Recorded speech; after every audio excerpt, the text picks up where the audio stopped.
Okay, so good morning. Isang malamig na umaga ngayon ay December 9. Yan. Dito na muna tayo mag-start. Yung muna pala yung mga for harvest natin. Yung ito, naubos na natin. Yung doon, naubos na rin natin. So, ito na lang yung batch nung for harvest. Pero to be honest, ito, na for harvest for December 12. Nag-harvest na ako dyan kahapon, 2 piraso. So may bumili kasi, binigyan natin ng isang pula, tapos yung doon. Ayan. So, pero December 12 pa yan, so 3 araw pa. Pero ang problema kasi, mas malaki pa siya dito yung iba. Lalo na yung ano natin, master blend with pH down, maganda ang resulta. Kaya yun yung inoobserbahan natin. Kasi kung yun yung basihan natin, master blend with pH down is ito yon. Pero dito sa setup na to, ito ay walang pH down. Pero yan no, mas malaki. So hindi ko pa masabi. Hindi ko pa talaga masabi kung anong best sa master blend. Kailangan ba may pH down or wala. Pero technically, ang master blend, hindi siya kailangan ng pH down. Yun yung maganda sa kanya. Para sa akin. Kasi siyempre, hindi ka na maglalagay ng pH down eh. Diretso ko ng A and B na lang eh. Di mas sulit sa oras yun kung hindi ka masyadong pagod. Nga pala, sobrang lamig ngayon. So, gustong gusto yun ng lettuce. Based kasi sa research ko dati, pag malamig, hindi nila gaano kailangan ng nutrients. Yun yung alam ko Pero wala pa akong experiment regarding sa pagbaba ng nutrients. Sabihin natin, ito, yung Master Blend 100. Siguro meron kang 80 ml, tas meron kang, mayroon kang 90 tsaka 80 ml o kaya 95 tsaka 90 ml para lang magkaroon ka ng comparison. Pero kasi matagal din yung alam nyo, matagal yung proseso ng experiment kasi months ang bibilangin para makita mo yung result. Tsaka unang result, hindi ka agad yun yung tama. Kailangan multiple sample ka siguro up to 10 cropping bago mo masabing yun na yung conclusion mo. Anyway, ito, kailangan ko lang linisin. Mga freebies na lang naman yun. Tsaka meron pa doon natitira. Yung previous batch. Ayan. So, after natin harvest yung nandun sa kabilang 1/3, ito na yung next na inaasahan natin. Kaso kasi, malayo ang pagitan nito. Basta more than 1 week ang alam kong pagitan nito eh. Yan. So far so good naman siya. So pag nalinis ko naman to, adjust ko lang dito ng konti para magkaroon tayo ng space. Yan. Actually excited na rin ako na maayos ko tong setup. Mailagay ko yung panibagong 1/3 dito. Pwedeng ibaba muna natin from 6 boxes to 5 boxes para mas madaling i-manage yung paglipat-lipat ng mga tanim. At asikusin na natin to kasi lumalaki na rin yung mga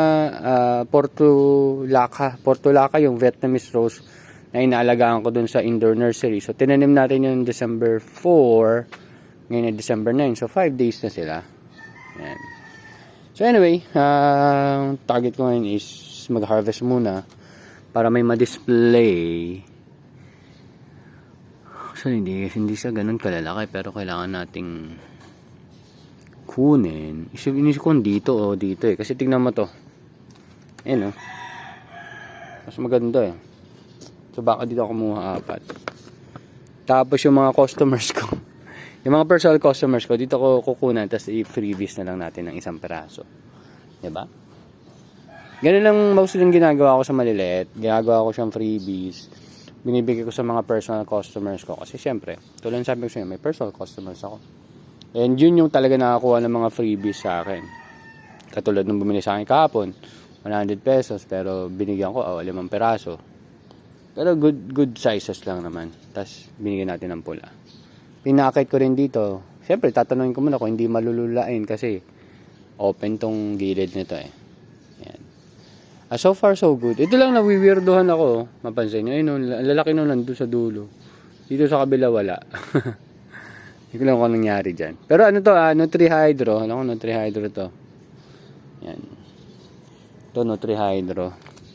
Tapos, ayun din, Nutrihydro.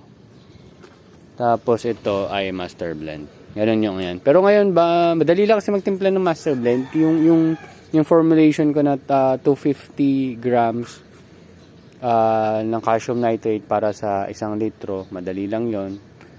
Pero kaysa 1 litro, ang ginagawa ko, kinakalahati ko yon, kalahating litro, para madaling i-shake dun sa bottle. Kasi yung bottle ko dyan, mga tigwa 1 liters lang eh.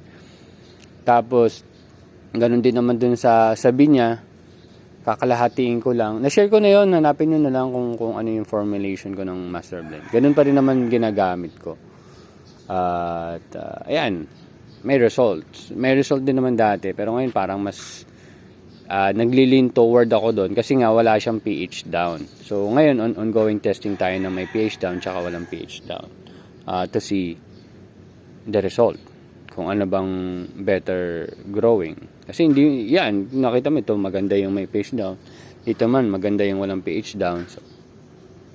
So hindi mo masabi. Well, anyway, mag-harvest na ako, kailangan ko na mag-supply, and titignan ko pa yung isang sinusupplyan ko, kasi nung nakaraan kulang ng 2 yung dinala ko kasi nga maliliit pa. So dalagyan ulit natin. And yung personal customers natin, kuha na natin ng maliliit, pero dadagdagan natin. Yan. So parang medium size siya, hindi naman talaga sobrang liit, medium size siya. Pero siguro mga ganyan, 4. Yan. Kasi iba yung pang display ko talaga. 40 pesos na pala tayo ang bentahan natin sa pwesto. Tapos 30 pesos sa akin, 10 pesos dun sa ating store partner. Then dun naman sa mga personal customers ko, 35 ko pa rin binibenta, and may 3 for 100 pa rin tayo para sa kanila. Okay, so see you next updates mga tropa. So tuloy-tuloy lang tayo sa grind. Medyo na-delay lang talaga ako sa weekly na tanim ko dati, kasi alam nyo naman, ang problema ko sa pag-aalaga, tapos ang dami pang naging problema dito, and hopefully maasikaso natin unti-unti. At ito, asikasuhin ko rin to kasi hindi pa maayos Anyway, thank you very much. See you next updates. Bye bye.